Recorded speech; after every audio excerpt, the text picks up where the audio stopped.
Sin Límites es presentado por Tigo. En Tigo, el centro sos vos.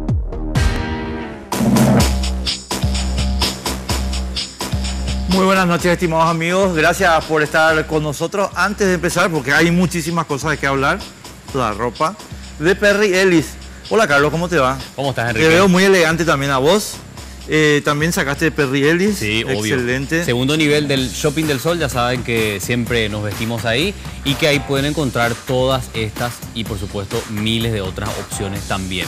Para el verano hay opciones también muy interesantes, así que ya saben, segundo nivel del Shopping del Sol. Y por supuesto, Enrique, comunicados con la mejor compañía del país, gracias a los amigos de Tigo que nos acompañan todos los domingos aquí por las pantallas de Red Guaraní hasta las 23. Sí, señor. Bueno, rápido. Teníamos que hablar del lío de los camioneros, pero es más complicado, así que voy a mencionar solamente el tema ANDE, estimados amigos. Sí, señor. 400% de aumento en las tarifas. Según estaban explicando jueves y viernes los ingenieros de ANDE, incluso publicaron un comunicado, estas tarifas se deben al aumento del consumo. Lo que ANDE no pudo mostrar hasta ahora, estimados amigos, vergonzosamente, es una correlación de la demanda general de energía con el aumento de las tarifas que tuvo. Si la ANDE dice que el consumo aumentó 400%, porque eso es lo que dicen las boletas, pues tiene que mostrar un aumento del consumo de 400%. Y eso es mentira, pura y simple. Es decir, ANDE está encubriendo con esta supuesta, con este dispendio consumidor de los paraguayos, está encubriendo un tarifazo. No tienen vergüenza. Eso es todo. Ahora, lo que decía la ANDE, Enrique, simplemente para ahondar un poquito más en lo que planteabas, en comunicación con los medios de comunicación, ¿verdad? Cuando le preguntaban la cuestión, dicen ellos, es algo cíclico, es un fenómeno que en esta época del año siempre vemos, de hecho, siempre, enero, febrero, te suele venir mucho más en la factura, no es, convengamos, la primera vez que ocurre. Ocurre en este gobierno, ocurrió en gobiernos anteriores también, la época de verano uno termina pagando más siempre. Ahora, el aumento que se genera ahora para muchos es desatinado, ¿verdad? De hecho, hay miles de denuncias que se acercaron hasta la Secretaría de la Defensa del Consumidor y según la ANDE, estas denuncias fueron verificadas en un 90%, llegando hasta la casa, observando el medidor y en teoría no encontrando ninguna anomalía en el proceso de lectura de los mismos. Yo quiero ver los balances de consumo, pero del consumo global del Paraguay, porque globalmente hicieron los aumentos. Globalmente. Entonces, vamos a ver si hay correlación. Ahora, si no hay correlación, que nos explique la ANDE, entonces de dónde sacamos nosotros la energía. Porque es evidente que no de Itaipú, no de Yacyretá, no de Acaragüe, que traemos de Marte. ¿Cómo es el tema? O sea, yo creo que tienen que dejar de mentir en algún momento. Y el hecho de que hayan hecho en gobiernos anteriores simplemente indica que gobiernos anteriores incurrían en la misma práctica. Solamente Carlos al colmo. Sí, señor. Ahora, lo que también tendríamos que mencionar es que parte del reclamo de la gente es pagar muchísimo más en la mayoría de los casos, yo creo que como bien decías a nivel país, y que el servicio sea pésimo. Porque hay que recordar que esta semana que terminó, todo el mundo se ha quejado de cortes del suministro de energía eléctrica, esa es una realidad, una constante. Entonces finalmente lo que uno se pregunta es, estamos pagando un servicio millonario con pésimas prestaciones. Y a fin de cuentas se resume todo en eso, ¿verdad? Porque yo creo que nadie va a salir a decir, bueno, pago lo que vale un servicio que en realidad me sirve, valga la redundancia, ¿verdad? Pero este no es el caso de la ANDE, claramente. Y bueno, todos somos víctimas de los famosos cortes de energía. Claro, ni hablemos de los cortes de energía, te iba a decir, pues ya lo dijiste, así que... bueno. ¿Y qué otro tema hay? Bueno, y también teníamos el tema de los camioneros, que de hecho era una de las cuestiones que queríamos desarrollar a profundidad, pero como ustedes saben, el viernes hubo actualización en cuanto a todo lo que tenga que ver con el 31M. Ustedes saben que la justicia intimó a 3 firmas a entregar datos específicos sobre números de teléfono de personas que estuvieron llamando o estuvieron dentro de ese círculo del 31M, haciendo llamadas y recibiendo llamadas desde y hacia el comandante de la Policía Nacional. Lo cierto es que el viernes hubo ya respuesta al respecto y hoy vamos a hablar con uno de los protagonistas, abogado del Partido Liberal Radical Auténtico, sede partidaria que fue atracada y bueno, donde terminaba muriendo Rodrigo Quintana el año pasado. Y abogado de la familia de Rodrigo. Sí, señor, así es. Y en el siguiente tema preparamos a dos víctimas de una persona que se... ¿Qué es este lío de el cruce llamado auténtico, digamos, del 31M y lo que después viene con el lío de Brígida Aguilar que se somete ahí y después entramos un poquito en materia y el desarrollo de las firmas que dieron ahora, las confirmaciones y compañía? ¿Dónde se conectan las dos cosas? ¿Por qué están conectadas? ¿Quién quiere conectar? Quiero que nos cuentes en castellano. Bueno, obviamente te voy a dar mi interpretación de cómo surgió todo esto. Todo el mundo está queriendo saber cuál es la fuente de filtración de audios y de ciertos cruzamientos de llamadas que se publicaron también en ciertos medios de prensa y que afectan a personas del entorno del presidente Cartes. En el marco de esta incertidumbre, que nadie sabe la fuente y los periodistas que publican no están obligados a revelarla, se produce la siguiente situación. La Cámara de Apelaciones, en el caso 31M, ordena que se pidan los extractos que nosotros habíamos solicitado. ¿En base a qué, Enrique? Acá hay algo muy importante. Nosotros habíamos solicitado los extractos de ciertos números de teléfono que aparecían comunicándose con el número de Sotelo. Es decir, el único extracto que nosotros tenemos legalmente incluido, o teníamos legalmente incluido en la carpeta fiscal, era el extracto de Sotelo. Porque la Fiscalía pidió, informa a la comandancia, a la policía informó los números, la Fiscalía pidió a las telefónicas y las telefónicas remitieron los extractos de los policías intervinientes. La Fiscalía inicialmente, con su ánimo de ocultar la verdad, analizó el cruzamiento del extracto de Sotelo hacia las personas de adentro de la policía. Es decir, Sotelo con qué oficiales de la policía habló. Cuando a nosotros nos dan el extracto de Sotelo, nosotros analizamos el número de Sotelo, pero hacia afuera, claro, con quienes de afuera habló. Y así nosotros tenemos números, porque en el mismo extracto te aparece el número de Sotelo llamando al número tal a nombre de Las Ventanas S.A., a nombre de Ediví S.A., a nombre de Palermo S.A.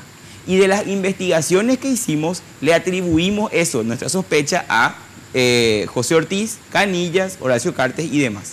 Bueno, esa es la información legítima que existe en la carpeta fiscal. Nosotros en base a eso pedimos entonces los extractos de estos números, el número que se le atribuye a Canillas, que se le atribuye a José Ortiz, a Cartes y otros más. Y ahí la Fiscalía se negó a pedir esa información. Esa es Raquel Fernández. Raquel Fernández y los demás fiscales, Aldo Cantero, Yolanda Portillo, o sea, todos los demás que también tenían intervención. Cuando Corbeta libra el oficio por orden de la Cámara, Tigo le responde a Corbeta y le dice, nosotros no te vamos a poder dar lo que solicitas porque pasó el plazo de 6 meses que estamos obligados a retener esa información que yo había denunciado públicamente, de hecho, en su momento, salvo 2 números que sí tenemos resguardado porque ya nos había solicitado la fiscal Brígida Aguilar en la causa 299/17. Esa nota tomó estado público y de esa nota se inició una investigación periodística que tenía como finalidad vincular a Brígida Aguilar en una investigación clandestina de los números que la Fiscalía no quería pedir del caso 31M, y se me endilgó a mí una especie de contubernio con Brígida Aguilar para conseguir los números en forma ilegal. Así se publica, de hecho, en un medio... En el Diario de la Nación. En el Diario de la Nación, el jueves pasado o antepasado, si mal no recuerdo. Y cuando se publica, yo logro ver la nota que se publica, y en la nota que se publica y donde están los números de José Ortiz, de Blas Llano y todo el grupo que tiene que ver con el caso Sectamum, veo que es una causa distinta a la que Tigo había hecho mención al juez Corbeta. Y entonces yo salgo a la prensa a decir, ese oficio no es el oficio al cual hizo referencia Tigo en la causa 31M. ¿Y cuál es la causa? Es la causa 299. Y aparece el oficio de la causa 299. Es decir, hay dos oficios remitidos con la firma de Brígida Aguilar. Me cuido en decir con la firma porque ella niega. Y en este otro oficio aparecen los números solicitados, que son los de Desiree Masi, Efraín Alegre, Rafael Filisola, Mario Abdo Benítez, Enrique Baqueta y el sector de la oposición. Sí. Entonces, con esta publicación se desmonta la hipótesis de que nosotros éramos los que obteníamos en forma irregular esos extractos. Y surge la realidad de que hay que investigar, de que hay una mafia que se dedica a obtener extractos de números de teléfonos de personalidades importantes de la República y con unos fines que no sabemos qué. Entonces, te resumo. El caso 31M no tiene nada que ver con el problema que surgió con las notas de Brígida Aguilar. Las notas de Brígida Aguilar fueron citadas por Tigo en una respuesta en el caso 31M. Pero como en ambos casos se hablan de extractos de números de teléfono y coinciden en dos números, es que se mezcló un poco. Se mezcló eso y se mezcló eso con el ambiente de incertidumbre que hay sobre el origen de esos audios. Claro. Entonces se mezcla todo. Se mezcló deliberadamente. Yo creo que se mezcló inicialmente deliberadamente para enturbiar el trabajo nuestro en el caso 31M. Ahora, Guillermo, una precisión nomás, porque vos hablabas de la causa 299/17. Sí. ¿Qué causa es propiamente?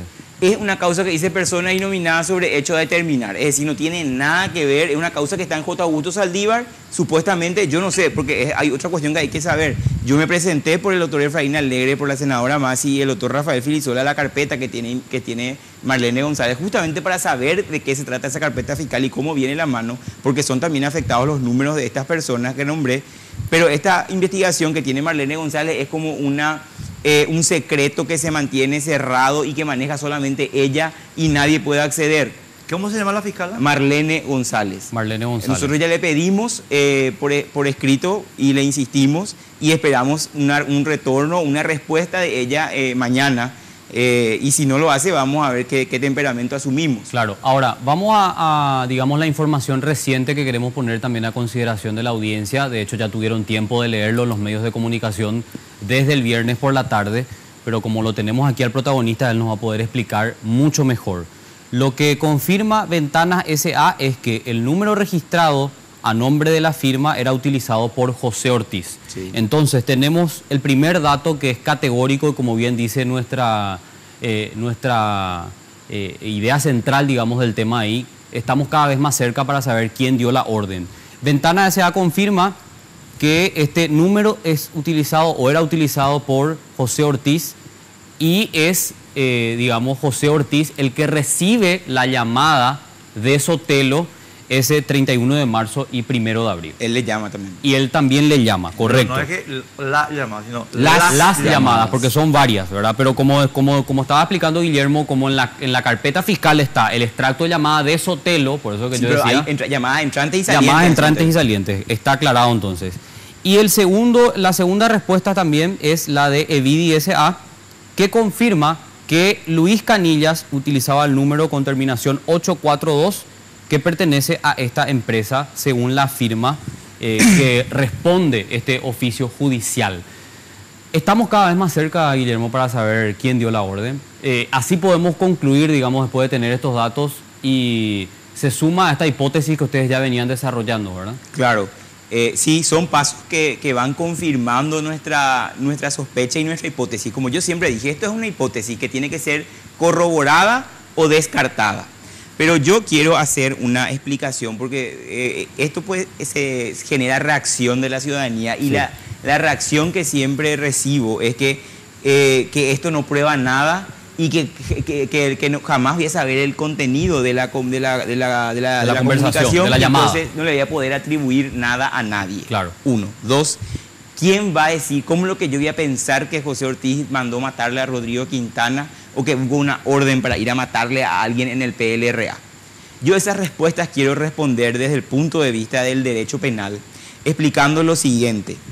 Para el derecho penal, en primer lugar, es irrelevante el nombre de la persona. Eso se llama en dogmática error in persona. O sea, que yo quiera matarle a Enrique y que te mate a vos, claro, no excluye mi dolo. Es decir, yo me representé a otro ser humano vivo y si erré al ser humano que le quería matar y le maté a otro, igual soy penalmente responsable y con la misma gravedad, con el mismo dolo. ¿Por qué explico esto? Porque lo que nosotros sostenemos es que la orden que existió es de enviar personal policial armado con balas de plomo a ingresar al Partido Liberal Radical Auténtico sin orden judicial. Correcto. Conociendo de que allí estaban replegados jóvenes liberales que estaban haciendo oposición al procedimiento de enmienda. Si esta orden se dio, la persona que la dio o las personas que la dieron o las personas que planearon este procedimiento se representaron de que iban a enviar a personas armadas con balas de plomo a un lugar donde podría haber habido un enfrentamiento. Y también se representaron, y digo como posible, dolo eventual, de que en este enfrentamiento se podría haber o se iba a poder disparar alguna bala de plomo, y sabían también de que la bala de plomo que afecta a una persona podría causarle la muerte. Entonces, estas son representaciones a nivel de posibilidad que si una persona las tiene y aún con esta representación actúa, es decir, ordena que ocurra eso, asume la responsabilidad del acontecimiento y eso es dolo. Entonces, yo quiero, no sé si me están siguiendo, Sí, pero esta es la estructura desde el punto de vista del derecho penal, que no es ridícula y que no es no es descabellada pensar para poder construir. Entonces, a quienes hay que imputar por coautoría en el hecho punible de homicidio doloso de Rodrigo Quintana son a todos los policías, cosa que la Fiscalía no hizo. Le llama como testigo y espera que estos policías que estuvieron adentro del PLRA sin orden y con armas de fuego disparando, ellos vengan a contarle la verdad de lo que ocurrió, lo cual es ridículo. Estas personas, desde el momento, y acá hago también un paréntesis, desde el momento en que vos le preguntás a una persona, como le preguntó Raquel Fernández a Sotelo, ¿por qué hablaste con José Ortiz? Esa es una pregunta indagatoria. No le podés llamar como un testigo a preguntarle por qué hiciste tal cosa. Al testigo se le pregunta, ¿qué sabes de tal cosa? Raquel Fernández le llama, cuando surgen los cruces de llamadas, le llama a Sotelo y le pregunta por qué habló con José Ortiz. Y él, por supuesto, que inventa un alibi, una coartada de por qué se comunicó con José Ortiz. No, quería ver el color del pajarito. Así mismo, que son amigos, que aquí, que allá. Entonces, este proceder del Ministerio Público irregular es el que tenemos que corregir. La Fiscalía debe ya no más imputar a todos los policías por participación, ya sea al menos como cómplice, en el homicidio doloso de Rodrigo Quintana. El ejemplo más claro de que esto está errado, de que se intenta frustrar la investigación, es la imputación que hizo Aldo Cantero a Báez. Aldo Cantero, le conocen a Aldo Cantero, claro, el fiscal. El que canta. Así mismo. Aldo Cantero le imputa por coacción a Báez, que es en los videos recordarán, el de casco blanco, sí, que patea la puerta del PLRA y con su arma empuja, y que es el que permite que entre Florentini y que dispare Florentini. Esa es una ayuda necesaria, es decir, es parte del curso causal esencial del disparo que causa la muerte de Rodrigo Quintana. Entonces él no puede no estar procesado por eso. Porque además está probado ya hoy en la carpeta fiscal de que estos contingentes llegaron simultáneamente con un mismo proceder. Es decir, no es que uno se bajó e intentó golpear la puerta, no, toditos se bajaron de los vehículos y atropellaron las puertas de acceso que estaban cerradas.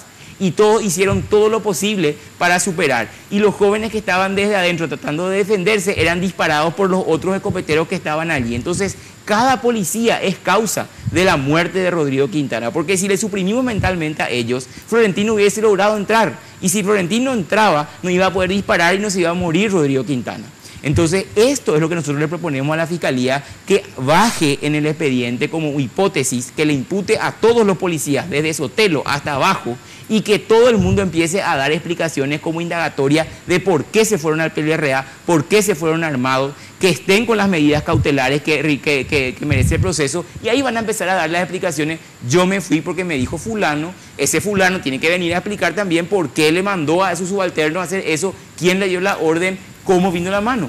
O sea, y así vamos construyendo hasta llegar a la cabeza. Y la cabeza, sabemos, como ya dije el viernes en los medios de prensa, creo que con Santula, No es creíble que Sotelo se haya autodeterminado a decidir ordenar el atraco del PLRA él solo nomás. Recibió una orden. Claro, y ya sabemos con quiénes habló. Claro. Hoy día ya sabemos que es con José Ortiz, ya sabemos que es con Canilla, sabemos que habló con el presidente Cartes, sabemos que habló con otras personas más. Ahora, sobre el tema Cartes, me gustaría hacerte la pregunta, porque falta todavía la respuesta de una empresa, que es Palermo S.A., ¿verdad? Sí.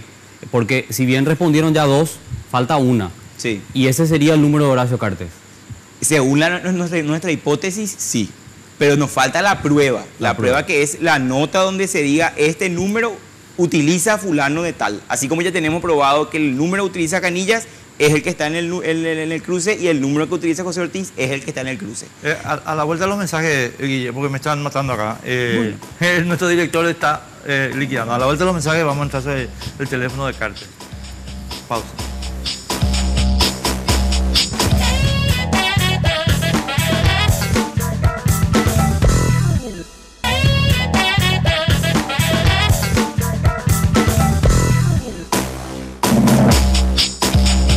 De verano, bienvenida a los megas de regalo. Contigo en este verano, si sos 4G LTE, todas tus mini cargas desde 10.000 guaraníes traen desde 100 hasta 350 megas de regalo.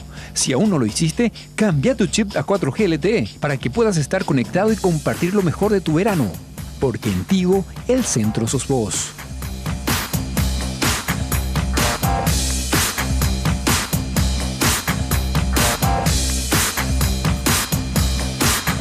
Continuamos, estás viendo Sin Límites por las pantallas de Red Guaraní. No te olvides que están nuestras redes sociales también habilitadas para que vos puedas comunicarte con nosotros. Nuestra fanpage en Facebook, Sin Límites, y nuestra cuenta oficial en Twitter, Sin Límites, @sinlímites_RG. Sobre este tema de Canillas y el señor José Ortiz, quería contarles nomás, bueno, esto según publicaciones de los medios de comunicación. Como ya tenemos la confirmación de que estos números les pertenecen a ellos, que utilizaban ellos, quería contar lo siguiente, ¿verdad? Primero que se va comprobando esta hipótesis, como bien decía Guillermo, sobre lo que ocurrió entre la noche del 31 de marzo y el 1 de abril. Sotelo y Ortiz, ahí lo estamos viendo en imágenes a José Ortiz, el monje negro, apodado el monje negro, que no es ministro, pero tiene atribuciones como ministro del Poder Ejecutivo, no hay ningún decreto que lo nombre. Se comunicó con Sotelo 28 veces antes del 31 de marzo y el 1 de abril. Y el día de la quema de una parte del Congreso y la muerte de Rodrigo Quintana, se comunicaron el ex comandante de la policía y Ortiz 16 veces. El caso de Canillas sí que es más escandaloso todavía. Canillas, que dicho sea de paso es asesor jurídico de Yacyretá, pero pasa sus ratos libres en el Ministerio del Interior, nada más y nada menos. 345 comunicaciones como con el comandante de la policía. 345, de las cuales en 147 oportunidades fue Canillas quien realizó la llamada y 199 llamadas que recibe Canillas por parte del comandante de la policía en ese entonces, Críspulo Sotelo. Pero él estaba pidiendo nomás a que le fabrique las figuras de Marito para hacer el dedo medio. Claro, de por ahí, ¿verdad? Nosotros más así, con mala intención y con saña planteamos que él tiene algo que ver en todo esto. Guillermo, quedaba la respuesta a la pregunta que planteó Carlos, pero yo le quiero agregar una cosita chiquitita nomás para que vos me digas. ¿Ustedes no tienen fe en que la empresa Palermo les informe que Horacio Cartes es el depositario de ese teléfono, sabiéndose que Cartes los hace picadillo a los empleados que les fallen? Mira, yo creo que la empresa está apercibida, ¿verdad? Acá Claro. hay personas físicas que tienen que saber de que si no cumplen la intimación judicial, lo siguiente es que se le va a allanar, ¿verdad?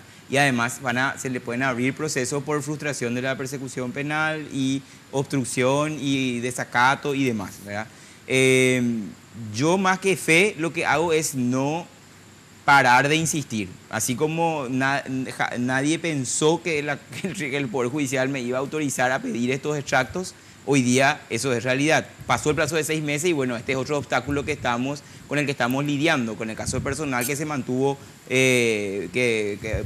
haciendo problema para otorgar la información, pero vamos ahí, ya tenemos peritos, ya se designaron los técnicos que vamos a ir esta semana a extraer esos datos. Entonces, lo que nosotros hacemos, Enrique, es dentro de la ley, en el marco de lo que la ley establece, vamos dando los pasos y impulsando el proceso penal hacia allí. Nos falta esa confirmación. De hecho, que tampoco fue negado por los afectados y además existen otros medios de comprobación. Una forma es con este pedido de informe, pero yo puedo hacer otros análisis de cruzamientos de ese número con quién más habla, Claro. cómo surge, y hago un link para poder reconstruir de que dónde estaba ese teléfono y me va a salir que la antena que utiliza en Blue Villaroga es su casa, en Blue Villaroga es su casa o Palacio. Entonces hay varias formas de poder llegar. ¿Palermo qué empresa es? Palermo S.A. es lo que yo sé. Palermo No, S.A. pero ¿cuál es su métier? ¿Qué hace? No, ese no es cigarrillo. ¿Tabacalera? Tabacalera. Sí, no es Tabesa, no es la tabacalera. Pero para la marca no es Palermo. No, la Palermo es marca la es marca. Palermo. Y bueno, tipo el nombre de fantasía es Palermo, pero la empresa se llama Palermo S.A. Palermo S.A.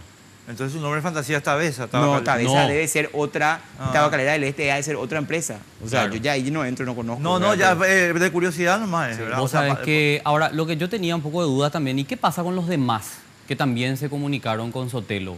Lo que pasa es que esos números ya están en los extractos. O sea, el teléfono, por ejemplo, de otra persona, de Basilisa Llano. Vázquez. Basilisa Vázquez. Está luego el número a su nombre, entonces no tengo duda.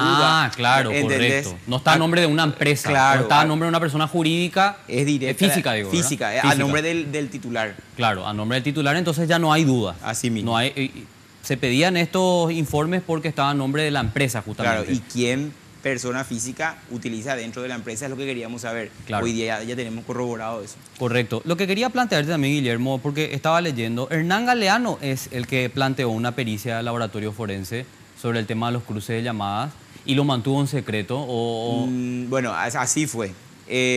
¿Para quién es Hernán Galeano para empezar? fiscal. Un Hernán fiscal que Galeano, tuvo un fiscal. tiempo la causa también. Hernán Galeano es el fiscal que tuvo la causa cuando nosotros como querella sacamos nuestros cruzamientos de llamadas, que Claro. era nuestro trabajo privado, Sí. ¿verdad? Y en ese entonces se nos atacaba de que eso era un cruzamiento privado que no tenía andamiaje porque no fue hecho por el laboratorio forense. Y entonces nosotros denunciamos públicamente que el laboratorio forense había hecho un cruzamiento totalmente parcial e investigado solamente hacia adentro. Y entonces fue Hernán Galeano el que pidió este cruce de llamadas a ver si lo que nosotros decíamos era cierto. Y confirmó todo lo que Y ustedes el decían. laboratorio forense confirmó la corrección de nuestro cruzamiento de llamadas, que es lo que yo presenté al Poder Judicial para que el Poder Judicial me habilite la solicitud de estos números. Ahora, ahí yo quiero entrar, Guillermo, con tres cosas. Estas son de cuestión de forma nomás.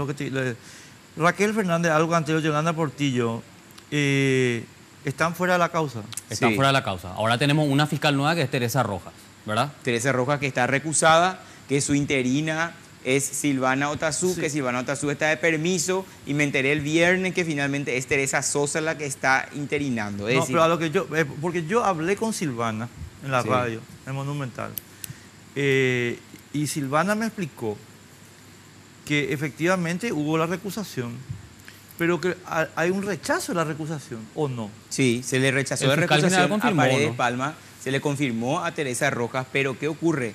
Están argumentando, porque acá la fiscalía cuando te pone excusas para no trabajar es la primera. Claro. Entonces dicen, hay que esperar el plazo para impugnar, y el plazo es de 3 días hábiles. Y como estamos en enero, supuestamente no está corriendo el plazo porque estamos en enero, hasta que termine enero no van a correr esos días.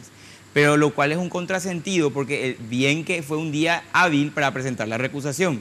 Porque si era inhábil, ¿por cómo se le iba a recibir la recusación? Entonces, para recibir recusación y parar el proceso es día hábil. Para computar los plazos para saber si pueden impugnar o Es no, inhábil. son días inhábiles. A esto no tiene acostumbrado la Fiscalía, que en realidad cambia de persona la agente fiscal, con lo cual se obstaculiza el avance, porque cada persona que interviene de nuevo tiene que entender de cero el caso. Claro. Y es un caso complejísimo y son muchas carpetas fiscal, y además que nadie quiere tocar porque el caso 31M es el caso tabú. Es un caso que hay Totalmente. que tocar al presidente de la República, que hay que tocar a sus allegados, que entonces nadie quiere. Ahora, Guillermo, para entendernos más mejor, ¿verdad? Lo de Teresa Rojas, ella fue recusada, ¿verdad? Pero yo recuerdo que leí, me interesaría que el fiscal le confirma a ella, ¿verdad? Sí. ¿Y qué pasa ahí entonces? Si el fiscal general le confirma, ¿volvieron a...? No, hay un plazo de 3 días que es... Claro, eso ya explicaste. Y bueno, Entonces entonces... es el que tiene que vencer, pero no puede correr a en enero, según Claro, él. no corre supuestamente. Claro, están diciendo, o sea, la carpeta fiscal no le remiten a Teresa Rojas porque está pendiente de si se impugna o no se impugna esa resolución de confirmación de ella. Ah, correcto. Y yo digo, este plazo ya venció y me dicen no porque estamos en enero. Entiendo. Ahora, entonces, ¿en manos de quién está ahora realmente la carpeta? Y bueno, eso es lo que te expliqué. Me enteré a través del sistema del Poder Judicial de que está interviniendo en la causa Teresa Sosa Laconich, porque ella es la que responde una intimación del juez Hugo Sosa y designa un perito para irnos a personal. Entonces, por esa contestación vi que firmó Teresa Sosa Laconich. Yo todavía no vi una resolución de que ella sea la fiscal que va a intervenir. No sé si nos vamos a quedar con Silvana Tazú, no sé si nos vamos a quedar con Teresa Sosa, si nos vamos a quedar con Teresa Rojas. Lo que yo sí estoy exigiendo al Ministerio Público, al fiscal general, es que se deje de trasladar esta causa de fiscal en fiscal, porque ese es un método de obstaculizar la investigación. No nos queda más tiempo para cerrar este caso. Claro. Ahora, ¿por qué no nos queda más tiempo? Porque se vota en abril. El Claro. 4 de abril yo tengo que presentar una acusación respecto a Florentino. Y yo tengo que contar una historia. Pero, ¿y si los fiscales están trabajando en que eso no ocurra? Pero obvio. yo en que ocurra algo distinto, porque yo no quiero acusarle a Florentino más como el único No, responsable ya sé, de pero esta ¿sabes lo que muerte. pasa? Yo asumo, señores, la responsabilidad de lo que voy a decir ahora. Raquel Fernández, a mi modo de ver, tiene que estar en Buen Pastor. ¿Por qué? Por obstrucción de la investigación penal. Aldo Cantero también. Yolanda Portillo también. Si quieren querellarme, señores, a disposición. Porque ustedes, señores, obstaculizaron la investigación penal. Y eso está tipificado en el código.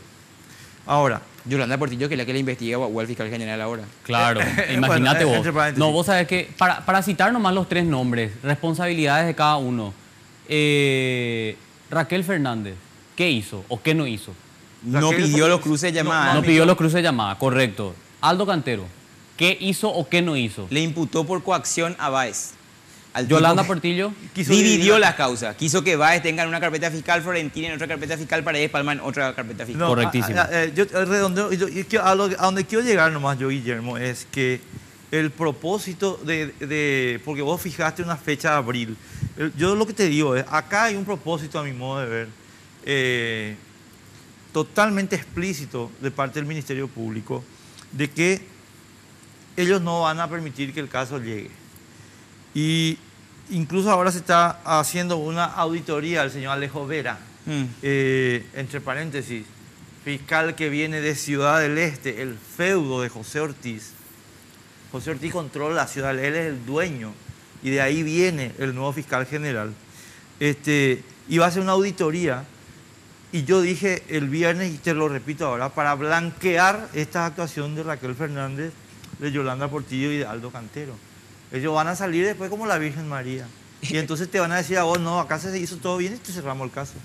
El problema que tiene esas decisiones que se hacen supuestamente para dar transparencia, porque eso yo entiendo que su objetivo es decir, por la conducta que tuvo, ¿verdad? Cambió el fiscal de anticorrupción, le puso a otra fiscal que no tiene antecedentes. Sí, tiene antecedentes. Bueno, pero no, dentro de lo que era Espinosa no es punto de comparación, ¿verdad? El primo ahí ya era insostenible.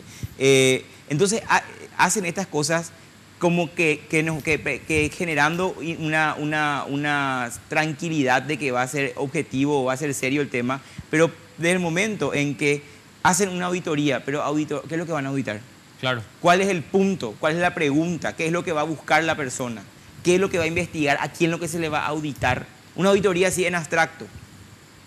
Las auditorías tienen que ser específicas. Acá tenemos que, si es que la auditoría tiene por objeto determinar si es que el Ministerio Público debió haber procesado a más personas de las que están por homicidio doloso, acompaño eso y quiero conocer porque soy parte. Pero una auditoría así en abstracto, ¿y quién hace? ¿Qué capacidad tiene la persona que hace? ¿Es abogado o no es abogado? ¿Qué tanto entiende de lo que está pasando?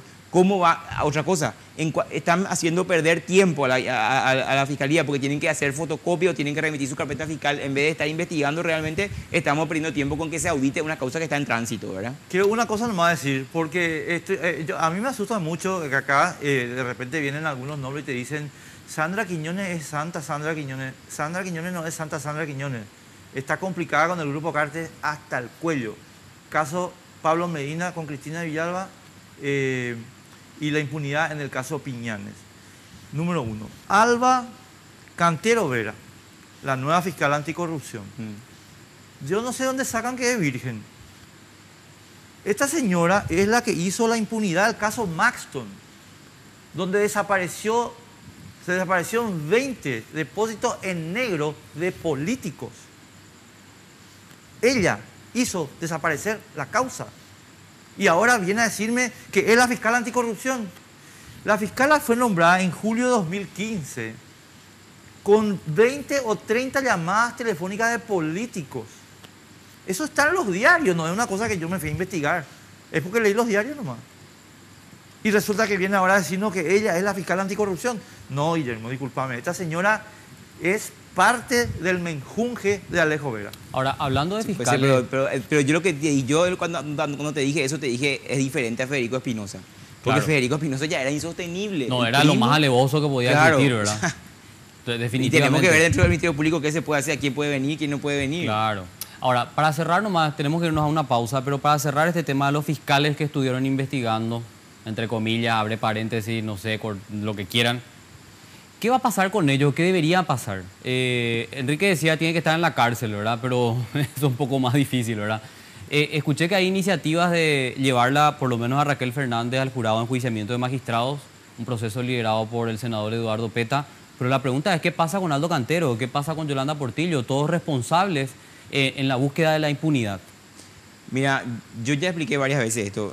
Yo no puedo dedicarme a mi tiempo a ocuparme de eso porque me distrae de mi objetivo principal. Totalmente. ¿Verdad? Yo si voy a perder, analizar la conducta, hay que hacer acusaciones. Y es que nosotros como querella queremos redefinir este conflicto atacándole a los fiscales que no hicieron el trabajo correctamente. Voy a estar perdiéndome del norte porque yo todavía tengo que cerrar mi caso. No, es decir, totalmente. desde mi punto de vista, para mí, que tienen que ser analizadas sus conductas. Para mí, sobre todo la conducta de dividir las causas, de imputar por coacción, eso es una burla, un atentado a la lógica que lo reclamé desde un comienzo, pero bueno, la vida va girando y se va colocando las cosas en su lugar, ¿verdad? Nosotros hoy tenemos fiscales, esperemos que Teresa Rojas pueda tener otra vez el caso y podamos avanzar. Yo les quiero decir otra cosa, Paredes Palma, y es muy importante esto, y el por qué es siempre él el que cuando realmente vamos a dar en el ojo, entra él para parar la investigación. Embarrar. Cuando Lorena Ledesma, que es otra fiscal que actuó correctamente y que fue la que le imputó a Paredes Palma, inicia el trabajo seriamente, es recusada ¿por quién? Por Paredes Palma. Cuando Teresa Rojas se va a Tigo nuevamente para traer lo que este rato estábamos buscando, Es y que todo el recusado mundo, por es Paredes recusado por Paredes Palma. Entonces, y Paredes Palma hasta hoy no está imputado todavía por la muerte de Rodrigo Quintana, porque él está imputado solamente por inducción a un subordinado a cometer hecho punible. Es decir, a Guido Amarilla, que es el que disparó en el baño del PLRA de Damas. Entonces, si una persona no está afectada todavía por esa calificación jurídica que es en la que estamos investigando estos cruzamientos de llamadas, ¿por qué se presenta a recusar? Obviamente ellos tienen que esconder cosas o no quieren que nosotros descubramos cosas y entonces están obstaculizando. Nosotros por eso sostenemos, Paredes Palma tiene cosas que ocultar. Paredes Palma debe ser procesado por el homicidio de Rodrigo Quintana, es decir, él tiene que tener una calificación de participación en el 105 del Código Penal y no la que tiene. Y con una imputación de esa naturaleza, los policías afectados deberían empezar a hablar y a contar por qué se fueron ahí. Porque van a estar presos y la forma de salir es empezando a colaborar con la investigación. Pero mientras la Fiscalía no les ponga en la situación que tienen que estar, nadie va a hablar. Y nosotros entonces ahora vamos a empezar a exigir dos cosas. Que se esclarezca la parte de los cruzamientos de llamadas desde arriba y también que se le imputa a la gente de abajo. Entonces, por doble vía vamos a llegar a saber quién dio la orden. Correctísimo. Guillermo Duarte nos sigue acompañando a la vuelta de la pausa. Tenemos todavía un bloque con él, ¿verdad? Correcto, vamos y enseguida regresamos.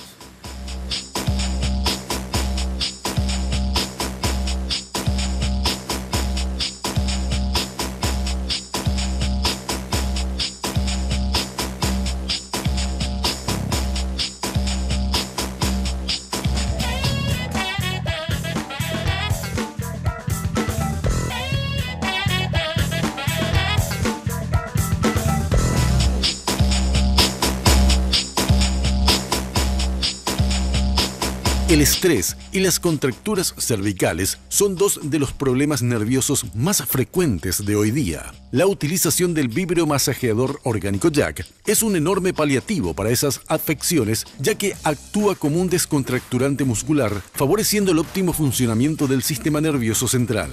Solicita tu Jack a Dismar Salud y Cultura al 021-527-610 y 0982-380-527.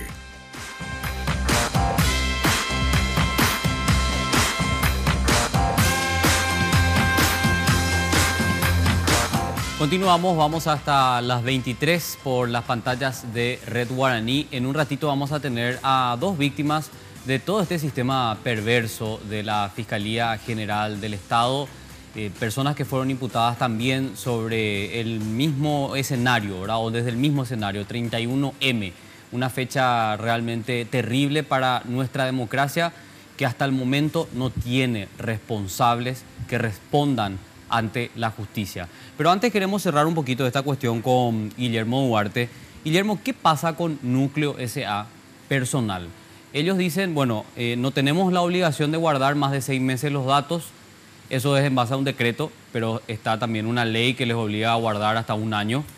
Y ahora ellos reciben la intimación judicial y responden que los peritos vayan a la empresa a hacer el allanamiento y retiren la información. ¿Cómo viene la mano? Explícanos un poco. Bueno, en realidad lo que nos obliga a hacer Núcleo es hacer una pericia de la pericia. O sea, nosotros tenemos que hacer un procedimiento semipericial para poder obtener los extractos, en el caso de ellos. Porque dijeron de que ellos no tienen los archivos disponibles y hay que recuperar de un servidor que tienen, y que para recuperar de ese servidor le dice al juez que se deciden los peritos y que nos vayamos todas las partes a hacer ese procedimiento, lo cual implicó un trámite de que el juzgado intimó a todas las partes para que todo el mundo ofrezca peritos, para que sean designados, acepten el cargo y se fije fecha para ir a extraer. En lugar de haber hecho con motivo de que se comunica con el Ministerio Público y le dice, ok, vengan con tu gente y extraer el dato para llevar al Poder Judicial, que es lo que hubiese sido más simple y hubiese facilitado todo. Ahora estamos en un procedimiento donde ya la Fiscalía designó un perito, así me enteré que era Teresa Sosa la fiscal, nosotros también designamos un perito y bueno, la semana que viene, esta semana que entra, tenemos que ir a hacer el procedimiento de sacar los extractos. ¿Pero qué es lo que dice la norma? ¿6 meses, 1 año? O sea, hay para entender una resolución administrativa que es del 2002 que le obliga a tener esos datos por el plazo de 6 meses. Pero hay una ley, que es la Ley de Protección al Consumidor, claro, que le obliga a tener los extractos por 1 año. Los extractos administrativos. Claro. Entonces, ellos no pueden ampararse en que están cumpliendo solamente el plazo menor, porque tienen una ley que les obliga a tener el plazo mayor. Y además, el pedido de informe es claro, ¿tenés o no tenés? No si tenés guardado aquí, si tenés guardado allá, si tenés encriptado, si no tenés encriptado. Es tenés o no tenés y tenés que dar. En el caso Brígida Aguilar, le entrevisté la vez pasada en la radio a Julio Alonso, abogado de José Ortiz. Sí. Pero estuve leyendo el viernes en ABC la denuncia que hace el abogado de Brígida Aguilar. Y dice lo siguiente. Sí. Se está haciendo en este caso, Brígida Aguilar, con respecto a los papeles que hablamos al principio del programa, todo lo que José Ortiz manda. Sí. A través de un señor que trabaja en la fiscalía que se llama Óscar Correa. Óscar Correa, que es secretario de Brígida, tengo entendido. Exactamente. Que es el que supuestamente falsificó la firma y creo que ya está imputado. Y me dice Julio que, entre paréntesis, el abogado de Brígida le acusa a Julio de ser un operador de José Ortiz vía la ministra Vareiro de Módica en la Corte Suprema. Y me dice Julio en la radio, vamos a invalidar todo este tema de los cruces de llamada porque Brígida Aguilar cometió abiertamente un prevaricato por lo que vos mencionaste al principio. Denuncia de persona innominada sobre hecho a determinar, cosa que según él, desde el punto de vista penal, es una barbaridad, una defecio. ¿Cuál es tu valoración? Ellos hicieron lo mismo. No tiene nada que ver. Pero te hago una pregunta. ¿Él usó la palabra prevaricato? ¿Ah? ¿Él usó la palabra prevaricato? Sí. Entonces quiere decir que no entiende de derecho penal. Porque el prevaricato puede cometer un juez, un árbitro o alguien que tiene que decidir. El fiscal no decide nada, el fiscal investiga, en todo caso comete otro hecho punible, en primer lugar. En segundo lugar, nosotros no tenemos nada que ver. Sí usó la palabra prevaricato, o sea, te garantizo y está la grabación a tu Y bueno, juicio. entonces yo te digo y asumo la responsabilidad. El fiscal no puede cometer prevaricato, como lo comete un juez, un árbitro, alguien que decida. Y además es una calidad especial en el autor de ese tipo penal. Eso da cuenta de con qué ligereza habla. 1. 2. Él no conoce la causa 31M. ¿Cómo él va a pretender invalidar algo que no conoce? ¿Cuál es el vicio de los extractos y las comunicaciones en la causa 31M si él no conoce? ¿Cómo va a señalar que algo existe sin conocer? Segundo. Tercero, esa teoría o esa música que está pretendiendo instalar es la que quiso instalar Jorge Torres con su publicación. Bueno, convengamos que es el mismo jefe. Claro, pero se le cayó la historia al día siguiente, cuando se vio de que en realidad esto es una mafia, de que estaba investigando a todos los sectores. Porque así como se pidió el número de José Ortiz, se pidió el número de Desiree Masi. Así como se pidió el número de Blas Llano, se pidió el número de Efraín Alegre. Entonces, todos están afectados por esa mafia y nosotros no tenemos vela en ese entierro. Nosotros, los cruzamientos que nosotros hicimos y que sacamos, repito, los sacamos del número de Sotelo. Ahora estamos con los extractos de José Ortiz, del resto de las personas para poder hacer otros cruzamientos. Perdón, Guillermo, una cosita nomás porque ya tenemos que cerrar, pero no, porque yo te llamé en la radio después de hablar con Julio. Sí. No sé si te acordás. Sí, me acuerdo. Bueno, no, yo lo que digo es, acá Julio, el abogado de Brígida, está mencionando un entuerto que involucra a José Ortiz, pero también a una ministra de la Corte Suprema. Claro, yo no sé qué tiene que ver eso con la causa en sí, pero sí te puedo decir que yo entré por Efraín Alegre y por Desiree Masi en la causa que tiene esta fiscal Marlene González y que se está manejando entre cuatro paredes como un secreto que nadie puede conocer. Y te dicen que si vos no sos el imputado o la fiscal, no podés acceder a eso. Y no sé, yo me presenté por dos personas afectadas, que son Efraín Alegre, Desiree Masi y Rafael Filisola, cuyos números están en estos oficios que Brígida dice que son apócrifos. Y hasta hoy no me entrega la copia y tampoco me niega. Mañana a lo mejor me niega, y si me niega, voy a instalar los resortes procesales para cambiar esa decisión. Pero le doy la derecha al abogado de Brígida en el sentido de que el manejo de esa investigación en la cual se metió José Ortiz a decir de que es una persecución penal de inocentes y de que él es víctima, está siendo manejada de una manera muy mínimamente llamativa. Mínimamente llamativa. Bueno, tenemos que cerrar. Así que, Guillermo, te agradecemos muchísimo el tiempo de venir a compartir con nosotros. Ya no tenemos tiempo. ¿Cambió algo en la fiscalía? ¿En qué sentido? Desde que se fue Díaz Verón. Nada. ¿Qué va a cambiar? Eso nomás. No, eso nomás. Pero si sigue manejando a control Pero remoto. por favor, No está sentado en su silla, pero sigue Horacio manejando Cartes, de su casa. Horacio Cartes sigue manejando, sin problema. De hecho, eso está demostrado, ¿verdad? No es ninguna especulación. Guillermo, gracias por venir a acompañarnos. A las órdenes cuando gusten. Muy amable. Nosotros tenemos que hacer una pausa. A la vuelta nos acompañan dos invitados muy interesantes también para escucharlos, víctimas de este sistema perverso liderado por Javier Díaz Verón. Javier Díaz Verón fuera hoy de la Fiscalía, pero con tentáculos todavía muy fuertes.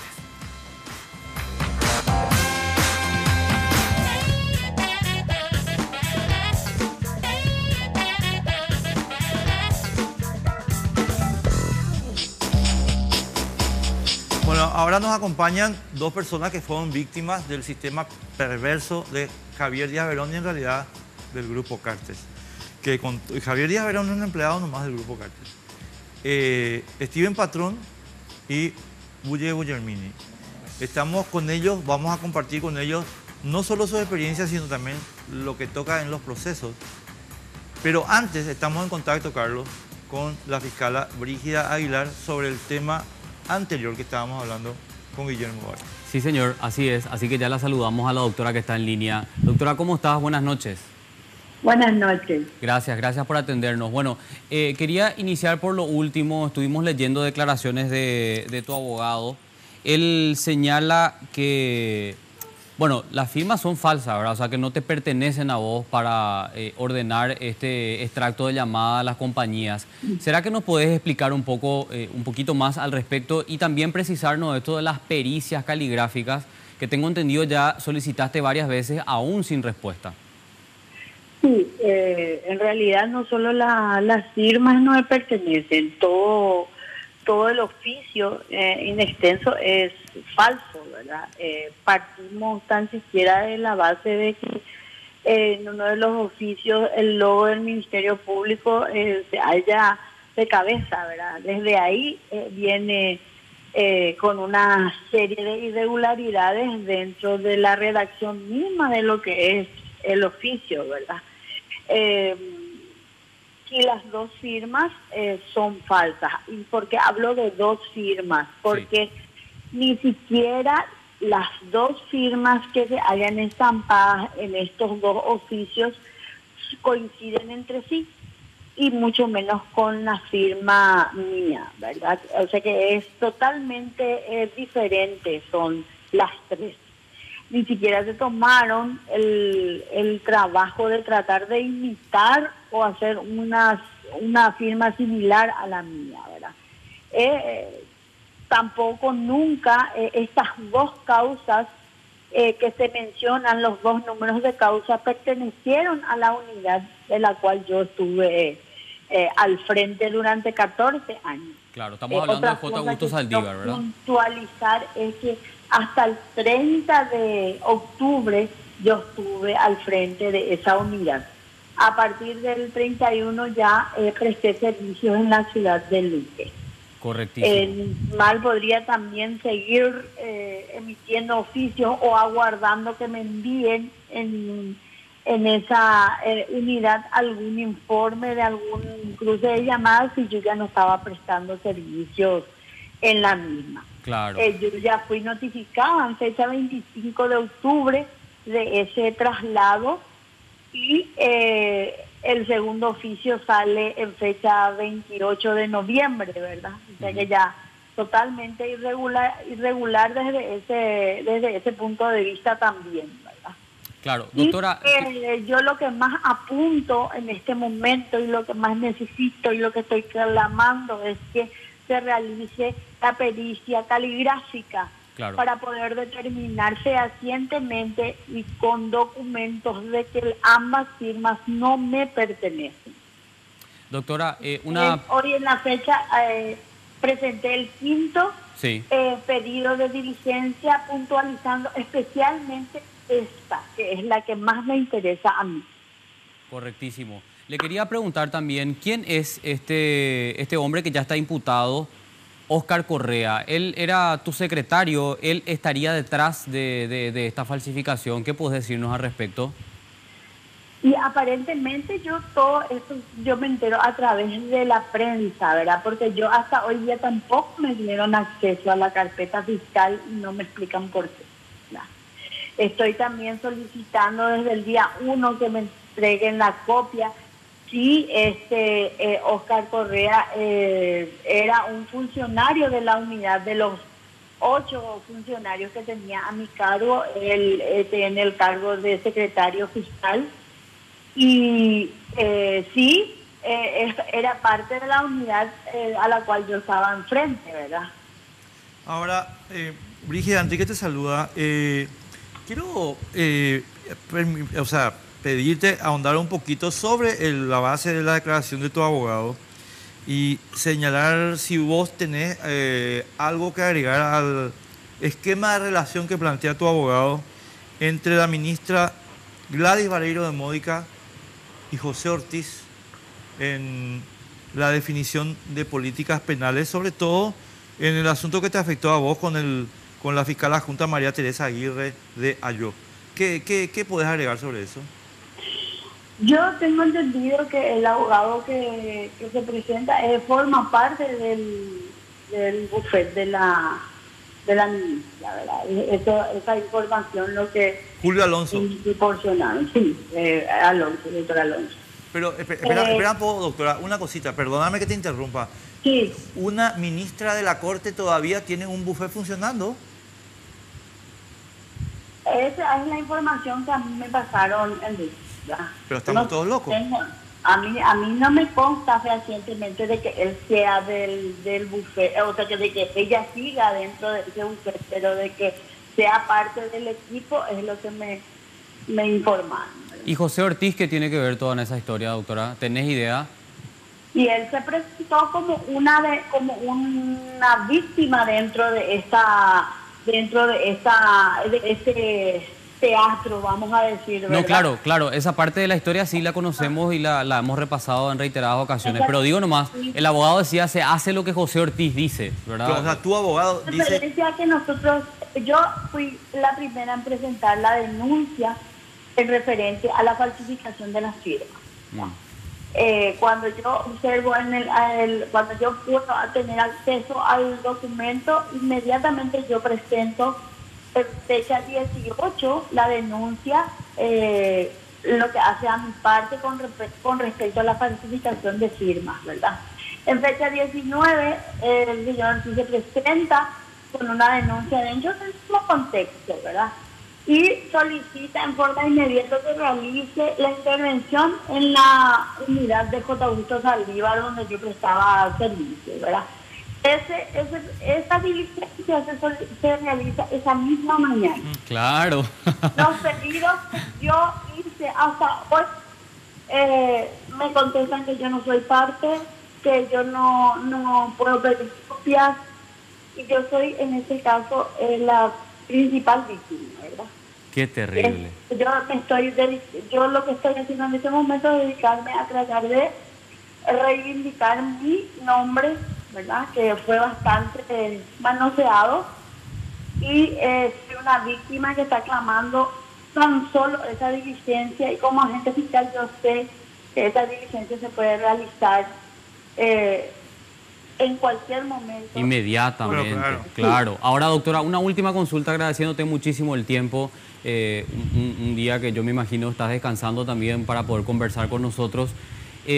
Trataron de montar una historia desde los medios de Horacio Cartes señalando que fuiste un elemento de la oposición para toda esta historia. ¿Hay alguna relación tuya política con ellos o ninguna, con la oposición propiamente dicha? Yo no tengo ninguna relación política con nadie, ¿verdad? Hace 14 años que yo ejerzo la función pública, y desde ese momento yo dejé de pertenecer a ningún partido, vamos a decir, ni a hacer diferencias, ¿verdad?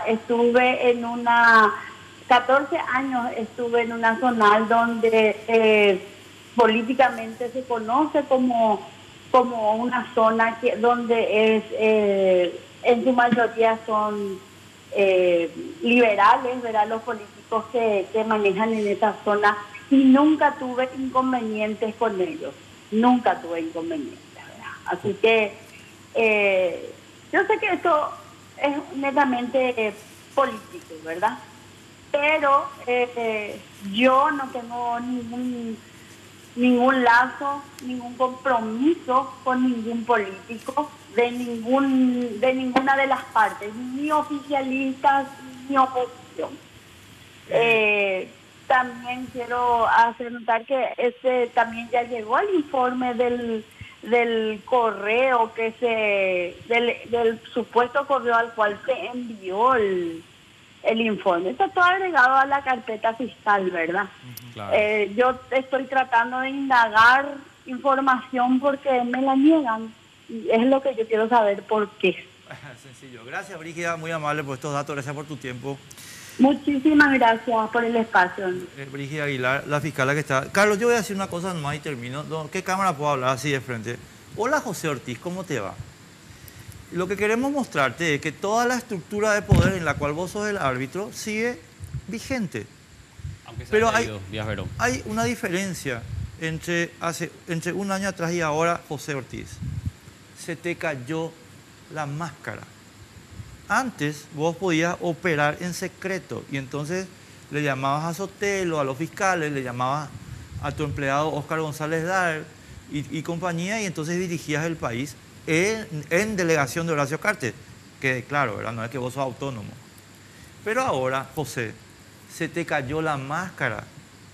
Estás bailando desnudo delante del público. ¿Y sabes lo que pasa? El país se te está riendo. Se te está riendo porque vos crees que todavía podés seguir haciendo lo que estabas haciendo, pero ya se te ve todo. ¿No tenés pico un poco de vergüenza? Un poquito, no, ¿verdad? Que vas a tener vergüenza, pero por favor. Bueno, y hablando de no tener vergüenza, a estos dos señores, o sea, la suerte de estos dos señores se definió en una reunión de trabajo en un yate. Así fue, ¿verdad? ¿Cómo están?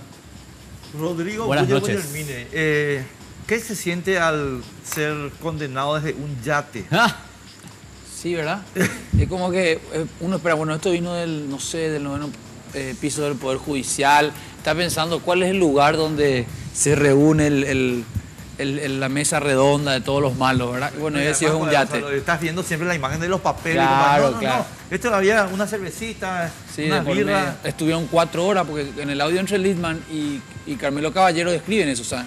Durante 4 horas ellos definieron en un costo, bueno, qué había que hacer y cómo se iba a hacer, ¿verdad? ¿Cuánto costó? 120, que nosotros asumimos, o sea, esperemos que sea dólares, ¿verdad? Para decir que valemos un poquitito, porque si son guaraní de la división no queda muy bien. Pero sí, suponemos, son unos $120.000, había que imputar, esa es la orden que daba José Ortiz. Pero vos sos uno, porque yo tengo ahí una confusión, Steven, después entramos contigo, pero o sea, los 4 imputados de los que están hablando ahí, ¿sos vos, Steven, y quién más? ¿O hay más gente? No, nosotros hay una carpeta donde estamos coimputados con Steven, que fuimos en principio imputados 24, si mal no recuerdo. Sí. La acusación quedó luego en 16 aproximadamente, porque no solamente estamos imputados, nosotros estamos acusados ya. O sea, la Fiscalía tuvo la suficiente caradurez para acusar incluso sin ningún tipo de pruebas. O sea, súper rápido fue el tema. Súper rápido. Nosotros estamos acusados esperando fecha de audiencia preliminar, que es lo que ahora con el abogado vamos a estar presionando para que se haga ya esa audiencia preliminar para mostrar todo esto. Porque en aquel entonces nosotros suponíamos y decíamos y sospechábamos, y por ahí algunos decían, no, eso es muy loco. Pero después que salieron estos audios a la luz, queda muy claro de dónde venía, de dónde se manejaba eso. Cualquiera diría que no estamos hablando del Ministerio Público Paraguayo, digo por la rapidez en el proceso de investigar, entre comillas, no, pero es el mismo. Increíble. Patrón, simplemente, perdón, Carlos, no te... tu caso, digamos, es mucho más, fue mucho más mediatizado. Claro, estuvo preso. Porque estuviste preso y toda esa historia. Pero así, al decir hola, un chiquitito, hacerme una síntesis, así como hizo Buller recién, tu caso. Bueno, yo estuve por la fabricación de armas, ese es el título, fabricación de armas por la supuesta bomba Molotov.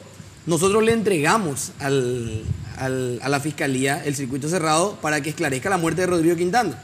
Hasta hoy seguimos preguntando quién dio la orden, pero ellos de ese mismo circuito cerrado, ellos lograron encontrar supuestamente que nosotros 4 horas después de la quema del Congreso estábamos fabricando bombas Molotov, ¿verdad? Y bueno, por eso fui preso. Nosotros estamos, para hacer una cooperación, nosotros teníamos la misma acción presentada que Paredes Palma. Paredes Palma había presentado una acción cuando a él se lo imputa, que estaba en revisión en la Cámara de Apelaciones. Yo estaba en la misma situación. Ese documento baja de una manera pero rapidísima de la Cámara de Apelaciones al juzgado, del juzgado a la Fiscalía, para que la Fiscalía pueda ordenar mi captura. Y bueno, y así en 2 patadas yo estaba preso y todavía con una acción pendiente. Vos a prestar justamente una declaración. A mí me agarran en la Fiscalía. Me agarran en la Fiscalía de Trinidad cuando fui a prestar declaración por otra causa que tenía, de un escrache que le habíamos hecho a la senadora Blanca Lila. ¿A la cartista Miñana? Sí, a la cartista, sí, ella misma. Estábamos haciéndole un escrache y bueno, al salir de ahí me agarran y bueno, de ahí a la comisaría y de la comisaría directamente a emboscada.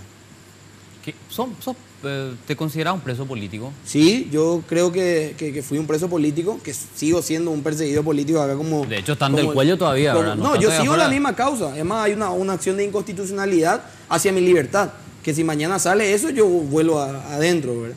Sí, yo fui un preso político, sigo siendo un perseguido político, y no lo digo yo, lo dijeron varias organizaciones de derechos humanos. Es más, en el resumen de derechos humanos que hace la CODEUPI, mi caso está como un caso de persecución política.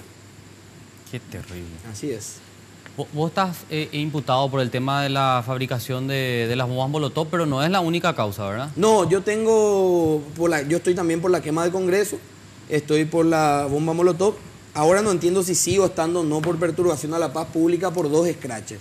Uno que le habíamos hecho a Fernando Nicora en su casa y otro que le habíamos hecho a la senadora Blanca Lila. Fernando Nicora te sale de noche y sí, te asusta. Fernando Nicora, hola, Fernando Nicora, no tenés vergüenza. No Hoy tiene. Blanca Lila, pero bueno. Y lo peor del caso es que Blanca Lila está todavía en una lista del PLR. Sí, Esa sí. es una cosa. Y están Están ahí. varios, lastimosamente. Están varios lastimosamente, es así. Ahora, sobre el tema de las bombas Molotov, la policía estuvo en el local del PLRA, de hecho, gracias a eso mataron a Rodrigo. ¿Hay alguna evidencia contundente? No, ninguna. sobre esa Nosotros, acusación? justamente nosotros aparte de compartir causa acá con el concejal, compartimos abogado también, ¿verdad? Sí. ¿Quién es el abogado de ustedes? Guillermo Ferreiro. Guillermo Ferreira. Guillermo. Sí. Sí. Bueno, yo tengo varios más también. Está la doctora Elena Boxia, Marlene Orué. En realidad tenés tantos casos que necesitas un buffet. Claro, yo entero, tengo o un sea. buffet ahí solamente para mí. ¿Verdad? Ellos, uno de los primeros pedidos que habíamos hecho es hacer el peritaje de la bomba. O sea, si ellos te acusan por una bomba, tiene que estar la bomba. Eso es algo me parece obvio. Si a vos te dicen, vos mataste con esta pistola, uno tiene que mostrar la pistola con que se asesinó. Bueno, y hasta hace poco nos respondieron que no existe que lo único que ellos tienen para acusar es una imagen de un circuito cerrado de algo que presumiblemente es una bomba Molotov, porque es una botella que ellos asumen que es de vidrio, de un líquido que ellos asumen que es queroseno y una mecha que ellos asumen que es para prender la bomba, ¿verdad? Pero qué raro, ¿verdad? O sea, tanto tiempo dentro del local partidario y nunca llegaron hasta los tambores donde ustedes estaban fabricando las Ellos bombas. llegaron con una intención muy clara esa noche, de llevar el circuito cerrado como del lugar. Porque yo recuerdo que Querían cuando destruir ellos, la prueba que claro, tenían cuando ustedes, ellos ¿verdad? llegan, la fiscala llega y dice, voy a tomar declaración. Se sientan en una mesa abajo del local, toma declaración de 3 personas y después, o sea, habíamos 60 personas en el local partidario, 3 personas y sube con un grupo de gorilas policías a pedir el circuito cerrado. Y ahí le decimos, nosotros no te vamos a dar el circuito hasta que nos venga nuestro informático a hacer una copia por una cuestión de seguridad. No, yo voy a llevar eso ahora. Si ustedes obstruyen la justicia, ellos van a llevar a la fuerza. Y ahí, gracias a que estaba el diputado Anito Abogado, que se puso en medio, le dijo, vos acá me vas a tener que llevar preso a mí para llevar este circuito cerrado. Y gracias a que él tiene fuero, ¿verdad? Cosa que los mortales no tenemos, pudimos atajar O sea, eso hasta a que ver se si hizo la entiendo copia. bien, Steven, una cosita nomás, después quiero volver al tema Ulle. ¿Cómo se llama la fiscala? Raquel Fernández. Pero es que tiene que estar en buen pastor esa señora. O sea, ella estaba... Y hasta ahora está impune. O sea, entró a robar las pruebas. Entró con la intención de robar las pruebas, exactamente. Esa fue la intención de ella. Por suerte ahí los compañeros y los diputados con el tema de los fueros pudieron atajar, pero fue una pelea de 3 a 5 de la mañana más o menos para evitar que ella lleve los circuitos cerrados por la fuerza, que era la amenaza constante de ella. La destrucción, la parte tuya, Ulle, en el tema Congreso, ¿cuál es el cargo concreto? Perturbación a la paz pública es el mío. Y el argumento que tienen es, mira, te digo acá, el argumento es que Guglielmini, en su carácter de concejal de la Municipalidad de Asunción, representó ser una figura de autoridad para la turba, de manera que un gesto de estimulación y aliento de su parte tiene, por así decirlo, un mayor peso de lo que un ciudadano común. Por lo que es innegable que su acción efectivamente produjo una influencia a la citada turba para que siga realizando los hechos violentos contra la que se encontraba la sede del Congreso. Lo que significa que, si estaba Carlos Gómez o Enrique Vargas Peña, vamos a jugarle también por lo que ustedes son, hombres de medios, que porque son hombres de medios pueden estimular a la masa a hacer algún tipo de actividad. O porque sos un cura y estás rezando para que la enmienda no se realice y estás en ese momento en ese lugar, en tu papel de cura estás influenciando en la turba, como lo denominan acá, como para que, es decir, una tontería total. Y las únicas pruebas que presentan son los videos. Lo que es más curioso, porque en los videos claramente se ve que yo jamás ingreso. Es decir, allí claramente hay una intencionalidad política innegable. Pero vos estabas alentando desde afuera para que los otros entren, según ellos, sí, ¿verdad? estábamos cantando, ¿verdad? Estábamos cantando. Pero yo quiero decir una cosa, allí no nos conocíamos, ¿verdad? Yo no le vi a Steven, no sé ni dónde estaba él. Nosotros, había gente, había una masa, no nos conocíamos. Era como cuando hay un gol de la albirroja y gritás el gol y te abrazás con cualquiera. O como los goles de Olimpia el viernes. Ese ejemplo no quiero usar. No, pero hablando en serio, es insólito. Te juzgan por lo que sos y no por lo que hiciste o haces. Entonces... ¿Esto quién firma, este papel que estás leyendo? Bueno, la imputación, porque hay otras dos cosas llamativas. Una, son 3 fiscales los imputadores y cambian para los acusadores. Entre los imputadores está el famoso Aldo Cantero, que no necesitamos mayor descripción. No, él canta muy bien, es prácticamente Caruso, o no sé a quién llama, o Sabina, no sé. Pavarotti. Y después aparecen otros que son Giovanni Grisetti y Andrés Corbalán, que son los que realizan, digamos, la acusación. Y en esa acusación está ese planteamiento que yo le estaba leyendo, ¿verdad? Ahora, nosotros ahí nos quedamos como diciendo, bueno, esto evidentemente viene de una línea política, porque se recordará también que unos días antes, en un evento político con dirigentes de Capital, creo, si mal no recuerdo, el presidente Horacio Cartes reclama a la Fiscalía, dice, ¿por qué con nosotros fueron tan duros con el firmatón? ¿Y por qué no actúan con los del 31 de marzo? Y unas 24 horas después, más o menos, hay una conferencia de prensa encabezada por el propio fiscal general del Estado, donde anuncia, haciendo un show, siempre que la Fiscalía monta un show hay que preocuparse, haciendo un show televisivo en horario central, donde da todo nuestro nombre como los imputados por el 31 de marzo. El día siguiente nosotros salimos a buscar fiscalía por fiscalía la carpeta hasta que finalmente encontramos acerca del mediodía la carpeta. Ahí nosotros dijimos, no, acá hay una línea. ¿Cómo el presidente hace un anuncio y el día siguiente está actuando? Todavía era medio loco pensar algunas cosas. Ahora, después de los audios, como hablábamos al inicio, entre el señor Lidman y Carmelo Caballero, a quienes coloco como testigo en la denuncia que hicimos esta semana que terminó en la Fiscalía, ellos hacen clara alusión a que hay una decisión política, ¿verdad? Y hay que imputar como sea. Ahora, pero más a contestar a la vuelta a la pausa, pues ya nos están indicando la pausa.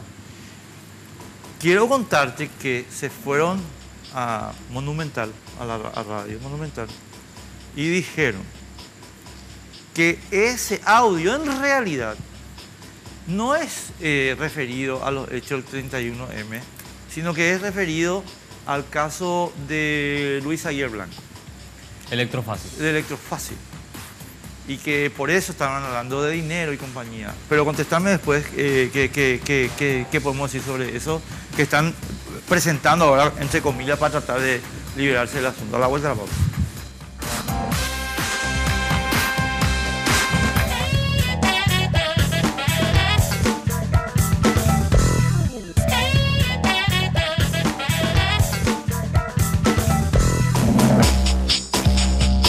Estamos hablando fuera del micrófono acá.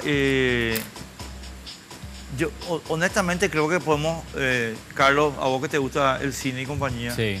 hacer una buena película y ganar un Oscar. Sí. Podemos hablar con Maneglia Shembori y decirle No, pero en serio te estoy hablando. Desarrollen. No, en serio, estoy hablando en serio también. Claro. Oye, ahora las historias, las películas basadas en hechos reales triunfan muchísimo. Muchísimo. Y nos repartimos 120. 120 cada uno. Yo canto 50, chicos.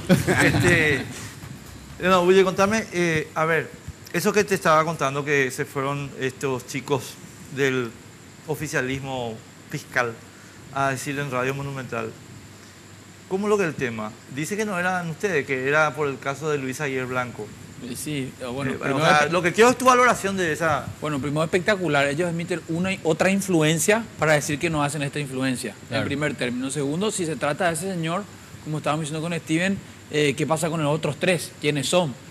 Y una tercera cosa que quiero agregar... Claro, cuando decís los otros 3, imputados. Imputados, Estamos hablando. a los que mencionan en el audio. Claro, Entonces, claro. Nos cierra la cosa. Y además que ellos van a atacar, como están atacando ahora, de hecho, la cuestión legal, una cuestión procesal legal, ¿verdad? Que es la validez como prueba de esos audios eventualmente en un juicio. Claro. Ellos van a tratar de desmeritar de todas las formas posibles esos audios. Yo creo que tienen alguna dificultad porque son 2.800 audios y unos cuantos, evidentemente, entre el señor Carmelo Caballero y Lidman. Bueno, van a tener que hacer un gasto importante de energía explicando cada uno de ellos. Cada uno de esos audios. Porque no es el único audio entre ambos que manejan temas raros, ¿verdad? Acá lo que a mí me parece, Enrique, yo quería agregar, es que, como te decía, nosotros esta semana fuimos con Guillermo Ferreiro, que es nuestro abogado, nos fuimos a la Fiscalía y presentamos una denuncia contra el mismísimo fiscal general del Estado contra el señor José Ortiz y toda su gavilla de fiscales. Tanto los imputadores, que es como ellos hacen siempre la primera parte y después aparecen otros fiscales. Es como un modus operandi allí. Claro. Porque no es la primera vez. Entonces, tanto imputadores como acusadores, a todos por completo, por persecución inocentes. Los tipos penales son persecución inocentes y soborno, que sería cohecho. Pero, ¿por qué nosotros aseguramos eso? Primero, yo no hice absolutamente nada.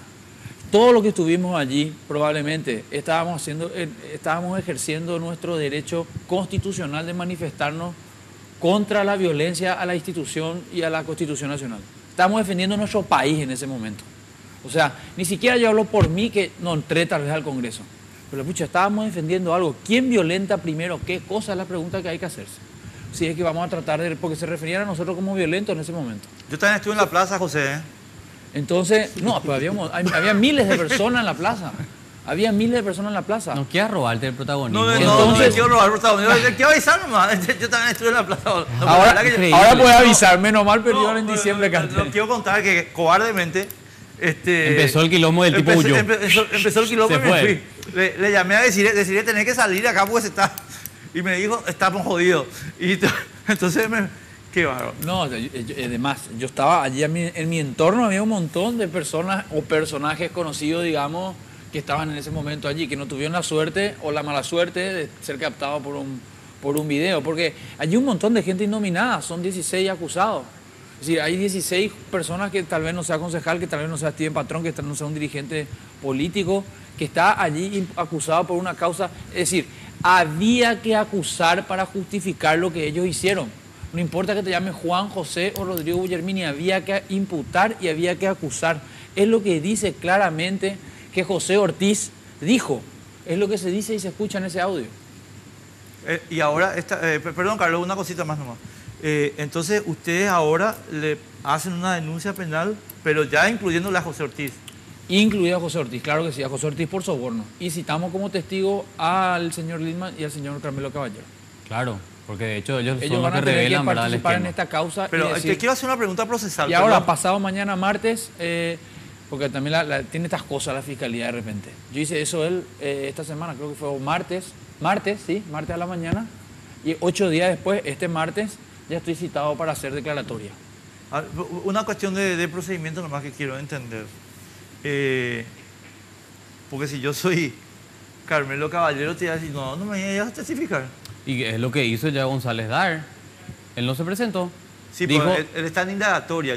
Acá le están llamando como testigo. Bueno, pero testigo. González Dar dijo, yo no me presento hasta que tenga la garantía de que todos estos audios van a ser declarados ilegales en juicio. ¿Entendés? Que yo me imagino que esa es la estrategia, ¿verdad? O sea, bueno, pero en este este audio, caso, como fue obtenido de una manera extrajudicial, no puede servir para acusar a alguien. Pero ahora como testigo, él tiene que presentarse a la testifical y yo le voy a preguntar, o sea, el abogado le va a preguntar por pedido nuestro, el fiscal, y le va a decir, porque puede ser un audio, o sea, vos te enteraste que Steven Patrón dijo algo de vos y vos... famoso ese que le mandaba una escribanía para que se ratifique. Sí. Bueno, y más o menos así, vos dijiste o no dijiste esto, me enteré por allí. No, el audio en este caso no es precisamente un medio probatorio, es una información que manejamos y le citamos a Lindman y a Caballero para... ¿Es cierto esto? Y ellos van a tener que responder de esa manera. Van a tener que decir o no o sí. Claro, de hecho. Y van a tener que explicar, ¿verdad? Entonces, de esa manera nosotros de alguna manera, de alguna forma, estamos haciendo también una contribución con todo el rollo en general. ¿Qué significa todo? ¿Qué quiero decir con eso?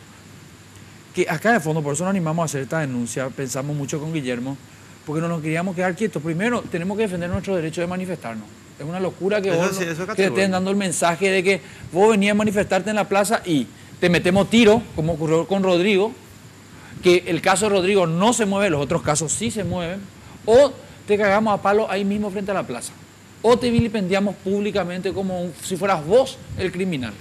Entonces nosotros tenemos que salir a hacer algún tipo de mensaje. Y además que con estos audios es una suerte de reivindicación para todos nosotros, a quienes se nos trató de colocar como delincuentes, cuando son ellos los únicos delincuentes. Claro. No, de hecho, eso que acabas de señalar me parece muy importante porque es lo que se conoce como la noticia criminal, ¿verdad? O sea, es la forma en la cual nos enteramos en este caso gracias a los audios que se filtraron a través de los medios de comunicación, de que se está cometiendo un hecho ilícito, ¿verdad? Eso es lo que hoy ya está lejos de toda duda. Ahora, ¿cómo se hace la investigación con esa noticia criminal de que en un yate se decide imputaciones por docena a cambio de dinero? Bueno, es ya un trabajo que tiene que hacer el Ministerio Público y sobre el cual tenemos que estar muy atentos, porque lo que está ocurriendo es que se plantea esto dejar en la nada para salvar a los peces gordos que están involucrados en todo este proceso. Steven, ¿qué sentiste cuando regresaron tus compañeros que estuvieron también involucrados en todo este proceso de Uruguay?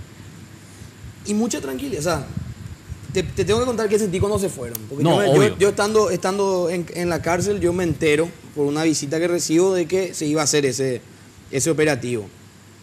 Estamos hablando del refugio político. El refugio en Uruguay. político, que cuando eso todavía no era seguro. O sea, Claro. era algo hablado, pero hasta que nos tenga el papel no era seguro. Y yo sentía que se desmoronaba todo. O sea, porque yo decía, hijo, esto va a ser así, va a ser muy largo, la burocracia, millones de cuestiones. Y después se especulaba. Salían los medios oficialistas a decir, no, los uruguayos van a ser deportados. Y después salían los muchachos a decir, no, está encaminado eso. Y era como que de acuerdo a cada noticia yo iba mejorando o empeorando mi estado de ánimo, estando preso yo, porque de eso dependía de repente mi libertad. O sea, Obvio. para mí fue muy importante que los compañeros hayan recibido el asilo, estatus, sí. porque eso me ayudaba a mí en mi proceso cuando era yo el que estaba preso acá, ¿verdad? Y bueno, y cuando ellos salen, que hay que decir que ¿por qué ellos salen? Ellos no es que salen porque la justicia dice, no, realmente estamos haciendo mal, hay que traerlo. No, de ninguna No. manera. Así como salgo yo no hubiese salido si no fuera por la presión de mis compañeros de la juventud y de toda la ciudadanía que se hicieron una carpa enfrente a lo del juez. Yo no hubiese salido si no fuese por eso. Y así también como ellos no hubiesen salido si no fuese porque, uno, por el tema de los audios, donde claramente José Ortiz, así al fiel estilo de la mafia, desde un yate daba órdenes, y si no fuera por una presión política de no, esto no puede ser así. Recuerdan que nosotros al otro día los audios hacemos una conferencia de prensa con los abogados diciendo, los muchachos están exiliados y ustedes, o sea, porque ustedes piden en un yate. Así que cuando ellos vuelven, la verdad que fue un alivio muy grande porque uno siente Ahora, que... ¿por qué, una pregunta sobre el punto no? ¿Por qué ustedes, digo, el grupo de compañeros del PLRA no hace el mismo trabajo que Rodrigo y compañía de querellar a Ortiz? De hecho que justamente cuando él hace eso, es como que ¡tim! Así a mí se me prende porque con todo estos quilombos de repente uno se enfoca en defenderse más que en... que atacar, ¿verdad? Porque mira, yo te digo, Contraatacar. yo por ejemplo me echaron de la cooperativa, quise sacar un préstamo, no pude, o sea, yo hoy... Le tenés que demandar por todo Yo hoy eso. estoy, un muerto civil, imagínate, digamos. yo Es soy civil, un muerto eso es hoy civil. civil por justamente eso. Imagínate, yo me voy a la cooperativa a sacar un préstamo, no, usted fue expulsado de la cooperativa. ¿Y por qué? Y no saben decirme por qué. Y obviamente el dueño, el director, el presidente de la cooperativa es un cartista muy conocido, ¿verdad? ¿Quién era el presidente de la cooperativa?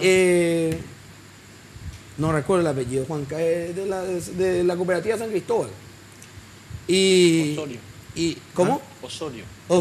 Osorio el apellido. O sea, yo calculo que viene por ahí porque no había una justificación porque me echaron de la cooperativa a mí cuando yo no tengo un préstamo que debo, nada, me voy a otra, me voy a hacer un préstamo y todos me rechazan. O sea, imagínate qué es lo que está pasando. Y ahí es donde a mí se me prende la lamparita y hablamos con Guillermo y con Liliana, que son los principales abogados, ¿verdad? De esta causa, y bueno, vamos a hacer lo mismo. Pero nosotros le vamos a agregar a Horacio Cartes, porque no olvidemos que Horacio Cartes en un discurso público pide que Steven Patrón vaya preso. Pero Claro, por no, supuesto. a vos sí que te nombró directamente. Claro, y Te después nombró- cuando habla de los dos periodistas que tienen que estar en emboscada con Oscar el y Patrón. Menchi. Oscar y Así Menchi. mismo, o sea, nosotros vamos a hacer eso. Es más, nosotros ya le llamamos a declarar a Cartes.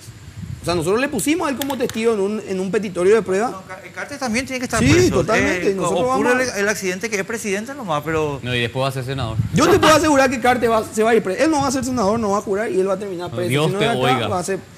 Si Eh, queremos ser un país serio, tenemos que empezar a por castigar a supuesto. estos delincuentes. Yo no tengo ninguna duda de que Cartes tiene que estar preso. Ahora, yo voy a ponerme ahora, aunque Carlos está enojado porque me dice que quiero No, no hay ningún enojo. No hay ningún enojo. Tenemos que irnos a la pausa. No, tenemos que irnos, pero yo a la vuelta voy a venir disfrazado de Jorge Torres para hacerte dos preguntas. Dale. Yo también quiero preguntar a Jorge Torres.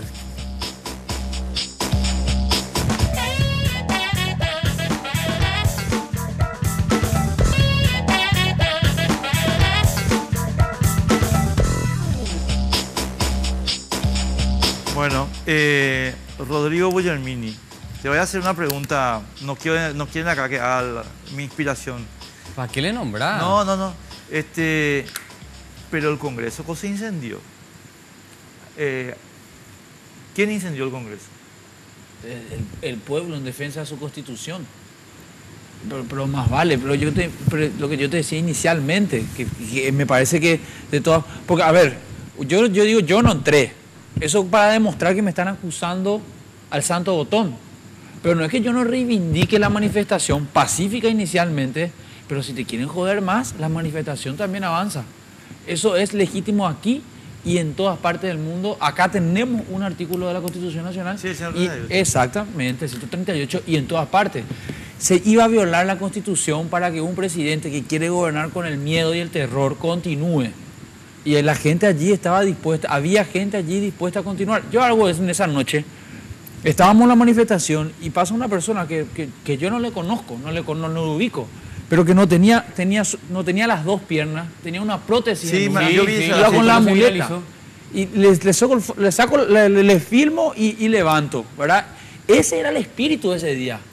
O sea, ahí había realmente un espíritu patriótico defendiendo a su país.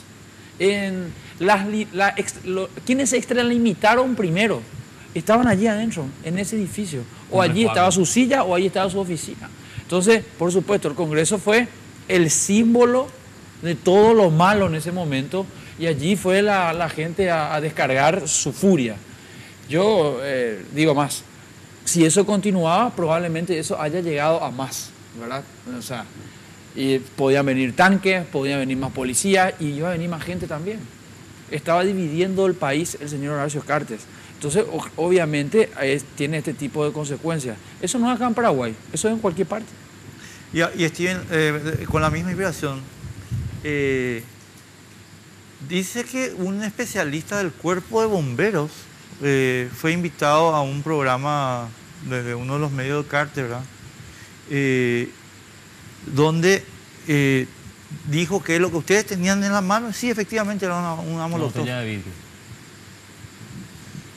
No tengo agua, ¿verdad? Pero yo entonces puedo mostrar esto acá y ponerle que le cargo vinagre otra vez. O ponerle que le cargo, no sé, un jugo. Y si existe una persona que me puede demostrar que lo que yo tengo acá es un jugo, por más que yo cargue acá, por esa imagen de la cámara, yo no sé, estamos en el 2200, estamos ya, entonces que ya podemos...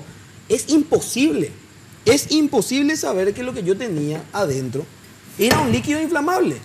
No se puede saber. O sea, es como que yo te diga, entonces, que vos le mataste a fulano con una pistola y tiene 2 balazos. ¿Y dónde está la pistola? Y no está la pistola. ¿Y cómo yo sé que vos le mataste con...? O sea, es un cuento armado. Se arma desde el momento en que la policía abandona la sede del Congreso. ¿Y por qué te digo que se arma desde ese momento? Hay una imagen que yo tengo guardada, igual recorrió mucho, donde se ve el Congreso empezando a quemarse porque se nota que la llama es chica. Sí. Y al lado, en la esquina, así en diagonal, así estaba un carro hidrante. Ese carro hidrante movía 20 grados la torreta y apagaba ese fueguito. 20 grados la torreta y apagaba ese fuego.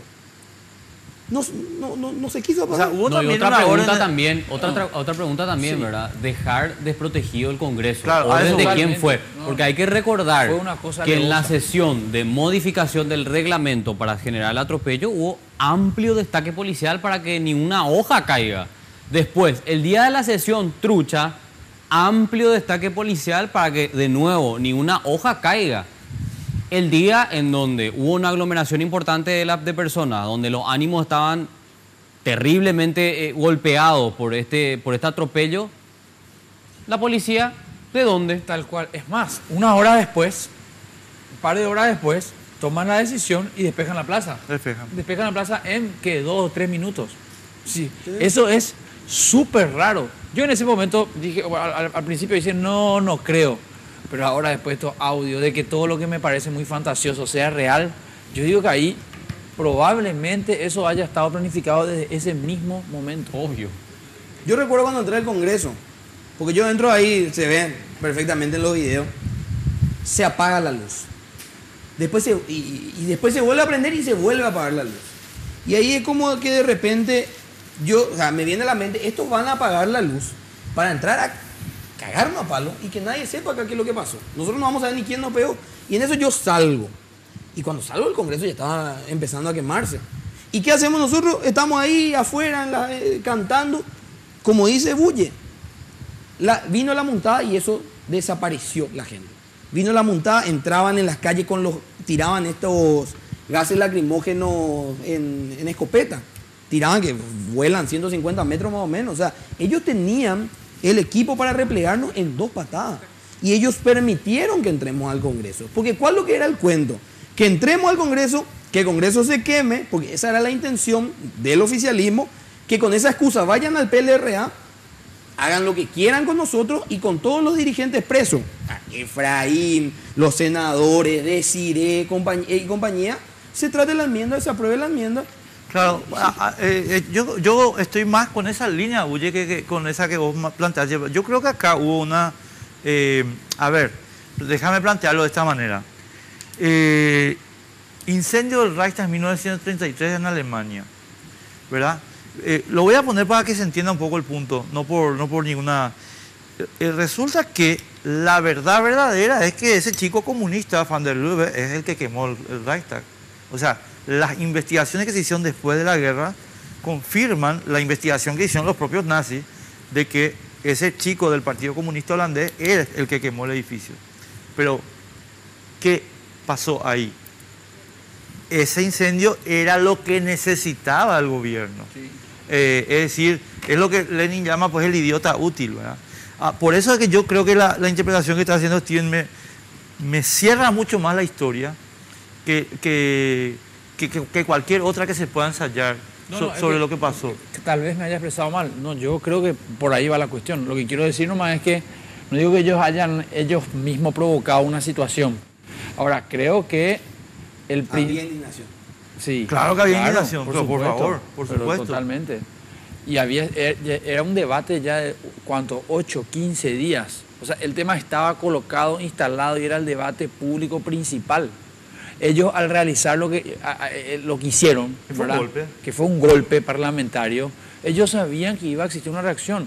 Ellos, a ver, al revés, ellos pensaron un momento, vamos a hacer ahora rápido, total, tipo en este país no pasa nunca nada. Claro, eso es lo que esperaron. No se esperaron esa manifestación de... Pero tanto fue el debate público y la gente estaba expectante. Nosotros estábamos todos expectantes. Entonces, cuando nos enteramos de lo que pasa, lo primero que hacemos todos, instintivamente, sin hablar uno con otro, es irnos directamente en la plaza. La plaza fue un punto de encuentro, al viejo estilo, ni siquiera fue un grupo de WhatsApp o un chat. Nos encontramos ahí. Vos mirás los 211 presos que hubieron esa noche, le ponés uno a uno en fila y vas a encontrar gente de todos lados, de todo tipo, de todo color, porque ahí te das cuenta. O sea, si vos me decías, no, de los 211, 200 eran políticos.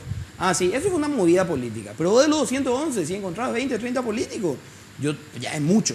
Gente de todos lados, gente que yo me encuentro en la calle con gente que me dice, yo soy uno de los 211. Ni idea quién es.